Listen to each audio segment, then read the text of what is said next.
If you're still rocking a Ryzen 5 5600 or planning to build a new super budget PC with this chip, you must make sure you pair it with a GPU that can match its value.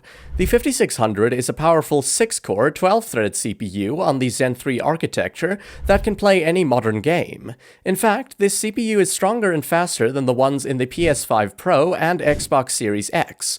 In this video, we're taking a look at two graphics cards, one for the ultra-budget category, and one that pairs the best with the Ryzen 5 5600. Let's begin first with the best budget GPU. The RX 6600 is the perfect starting point for anyone who wants a low-cost entry into PC gaming. It pairs well with budget CPUs like the i3-12100 and Ryzen 5 5600 for anyone looking to build a super affordable console killer. ASRock has been at the forefront of building quality products that don't cost a fortune, and the Radeon RX 6600 Challenger D is a great example of that. This is a compact, dual-slot card that doesn't eat up any unnecessary space. The PCB is tiny and only takes about 60% of the card's length, which is just 269mm. The overall build quality is pretty decent for a budget GPU, and thankfully, ASRock has paired two large fans to cool this card. The temperatures almost never hit 60 degrees Celsius during gaming, and it's very hard to hear the fans spin. I have nothing but praise for this cooler, but I am skeptical of the build quality of the fan shroud. It's made from light plastic that doesn't feel as robust as the backplate. The RX 6600 isn't blazing fast, but rather a reliable and efficient GPU for gaming at 1080p with high settings at 60 FPS. Even as esports titles get more demanding, it has no issue running them smoothly. Marvel Rivals can be played easily at 1080p with high settings at just under 60 FPS. As it's an unoptimized Unreal Engine 5 title, I highly recommend tuning and adjusting the settings for a better experience. Other games, like CS2, run easily at 120 FPS, with a mix of high and medium settings at 1080p, and even extremely demanding games like Black Myth Wukong and Indiana Jones and the Great Circle run at 1080p high settings at around 40 FPS. I recommend playing these games by locking the frame rate at 30 FPS for an experience that's similar to the latest consoles. There's almost nothing that comes close to the price of the RX 6600 that's worth considering. Even though there are a lot of alternatives like the RTX 3050 and 1660 Super, they're simply not worth the money. Even AMD's own RX 6500 XT is too weak and hampered to be considered if you're looking to squeeze out more performance per dollar. The only other GPU worthy of competing with the 6600 is the Intel Arc A580. It has a lot of performance under the hood and stays neck and neck against the RX 6600 by a small margin for a slightly cheaper price tag. Unfortunately for the A580, the RX 6600 is a lot more efficient, drawing only around 100 to 120 watts of power, while the A580 can consume more than 200 watts. To put that into perspective, an entire PC with an RX 6600 and Ryzen 5 5600, or equivalent CPU, would barely cross 200 watts under an extreme stress test. During gaming, this PC would barely consume 150 watts of total system power. Such is the price of first-generation products, you need to make some sacrifices if you go with them. The other sacrifice with the A580 is unpredictability. The drivers can sometimes cause issues which may result in artifacting, and for optimal performance, you are required to enable resizable bar. The RX 6600 is a much more mature and efficient GPU in comparison, with almost no stability issues to be heard of. In conclusion, the ASRock RX 6600 Challenger D is the new standard for budget PC gamers. At just under $200, it's the best deal for anyone who simply wants the easiest entry into PC gaming by spending as little as possible. It pairs extremely well with budget CPUs like the Ryzen 5 5600 without having any compromises to the experience. To sum up, what I like is the incredible price, it's extremely efficient, and the solid 1080p performance. On the downside, poor build quality. Let's continue with my top pick that offers the best value when paired with the Ryzen 5 5600.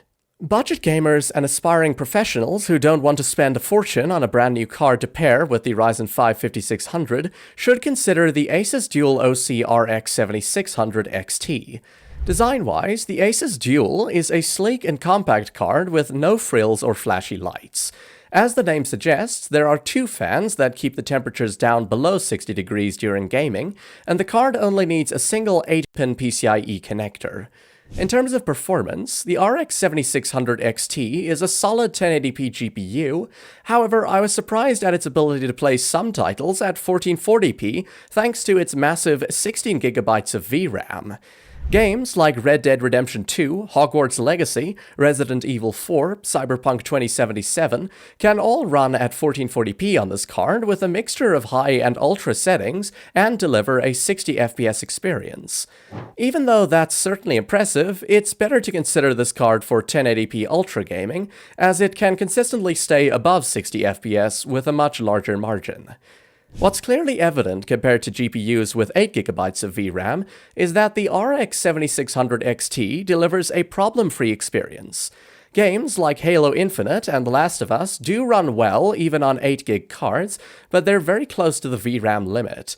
Textures become a fuzzy mess, or the game starts to stutter a lot once the GPU has to swap data from system RAM.